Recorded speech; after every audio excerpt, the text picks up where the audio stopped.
नमस्कार दोस्तों, इम्प्ली खबर चैनल की एक और नई वीडियो में आप सभी दोस्तों का फिर से एक बार स्वागत है। ईपीएस 95 पेंशन धारकों की पेंशन रद्दी को लेकर पिछले 1-1.5 महीने से बड़े बड़े मीडिया हाउसेस की ओर से खबर निकल कर आ रही थी कि बजट में ईपीएस 95 पेंशन धारकों की पेंशन रद्दी हो सकती है, लेकिन ये सभी खबरें आज झूठी साबित हुई नजर आई है। और बजट की इस घोषणा में वित्त मंत्री निर्मला सीतारमण जी की ओर से ईपीएस 95 पेंशन धारक, यहाँ तक कि ईपीएफओ या प्राइवेट सेक्टर के कर्मचारियों के लिए कहीं भी कोई भी घोषणा होती हुई नजर नहीं आई।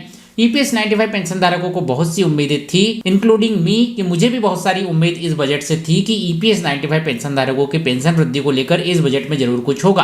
क्योंकि पिछले बजट में हम देखें तो पिछले बजट में टैक्स रिजीम यहाँ पर जो है काफी बड़े पैमाने पर कर दिए गए थे। ऑलरेडी डिफेंस सेक्टर को भी पिछले बजट में अच्छा बजट यहाँ पर जो है दिया गया था। तो मुझे उम्मीद थी कि इस बार का जो बजट है, इस बार सरकार सीनियर सिटीजन, एम्प्लॉय, कृषि और ग्रामीण क्षेत्र पर ज्यादा फोकस करेगी। और ऐसे में ईपीएस 95 पेंशन धारकों की जो लगातार डिमांड आ रही है 1000 रुपए से न्यूनतम पेंशन को 7500 रुपए तक करने की, उसे जो है 2 से 3000 रुपए कम से कम यहाँ पर करेगी। लेकिन न्यूनतम पेंशन में वृद्धि तो छोड़िए, ईपीएफओ का नाम तक यहाँ पर जो है वित्त मंत्री निर्मला सीतारमण जी की ओर से नहीं लिया गया और प्राइवेट सेक्टर के कर्मचारियों के लिए कहीं कोई अपडेट बजट से निकलकर नहीं आई है। इसके अलावा क्या कुछ यहाँ पर जो है बजट में हुआ, ये हेडलाइंस यहाँ पर जो है जान लेते हैं। इस बजट के बाद क्या क्या चीजें यहाँ पर जो है आपको कुछ सस्ती मिल सकती है और क्या कुछ चीजें यहाँ पर जो है थोड़ी महंगी हो जाएगी, ये भी जो है यहाँ पर जान लेते हैं। बजट की कुछ प्रमुख बातों की बात करें तो आज 1 फरवरी को वित्त मंत्री निर्मला सीतारमण जी ने वर्ष 2026-27 का बजट पेश किया है। इसमें इनकम टैक्स और टैक्स सुधार में कुछ परिवर्तन किए गए हैं। पिछला जो इनकम टैक्स था उसे जो है यथावत यहाँ पर जो है रखा गया है, लेकिन रिटर्न फाइलिंग में जो है संशोधन किया गया है और रिटर्न फाइलिंग दाखिल करने की समय सीमा 31 मार्च तक आगे बढ़ा दी गई है। वहीं पर टीसीएस में कटौती की गई है और इसे जो है घटाकर 2% कर दिया गया है। वहीं पर मेट यानी कि न्यूनतम वैकल्पिक कर, इसे भी 15% से घटाकर 14% किया गया है। तो मामूली छूट यहाँ पर जो है टैक्स के मामले में देखती हुई नजर आई है। इसके अलावा आर्थिक मजबूती को लेकर कुछ लक्ष्य यहाँ पर रखे गए हैं। राजकोषीय घाटा जो कि 2026-27 में जीडीपी का 4.3% रहने का अनुमान बताया है।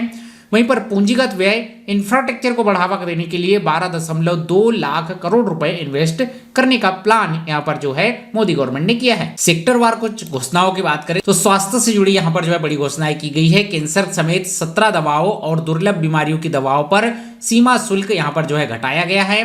इससे यहाँ पर जो है दवाएं सस्ती हो सकती है। रेलवे के लिए 2.77 लाख करोड़ का रिकॉर्ड आवंटन यहाँ पर जो है दिया गया, जिसमें 7 नए हाई स्पीड रेल कॉरिडोर यहाँ पर जो बनाए जाएंगे। रक्षा यानी कि डिफेंस के बजट में 15% की बढ़ोतरी की गई है और इसे 7.85 लाख करोड़ रुपए किया गया है।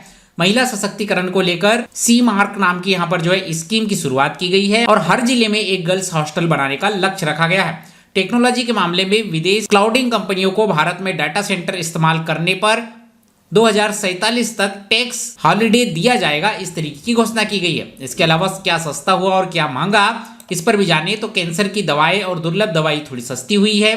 हवाई जहाज के पुर्जे और सिविल और डिफेंस से जुड़े प्रोडक्ट यहाँ पर जो है सस्ते हुए हैं। जूते, चप्पल और चमड़े के उत्पाद, चमड़े से बना हुआ जो भी प्रोडक्ट होता है वो थोड़ा सस्ता हुआ है। सीएनजी और माइक्रोवेव यहाँ पर जो है थोड़ा सस्ता हुआ है। इसके अलावा शेयर मार्केट में यदि कोई ट्रेडिंग वगैरह यहाँ पर जो है करता है, F1 करता है, फ्यूचर एंड ऑप्शन में ट्रेडिंग करता है, वो यहाँ पर जो है टैक्स बढ़ाया गया है, तो ये चीजें महंगी हो जाएगी।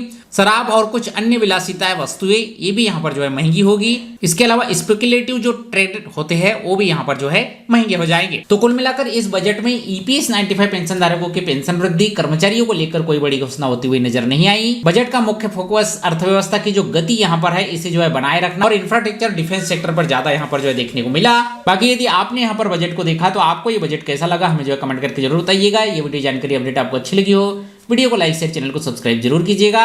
वैसे तो आप सभी तक ये खबर पहुंची गई होगी कि ईपीएस 95 पेंशन धारकों के न्यूनतम पेंशन को लेकर बजट में कुछ नहीं हुआ है, लेकिन कई लोग आज भी जो है ये वीडियो बना रहे हैं कि आज बजट में ये घोषणा हो गई, वो घोषणा हो गई।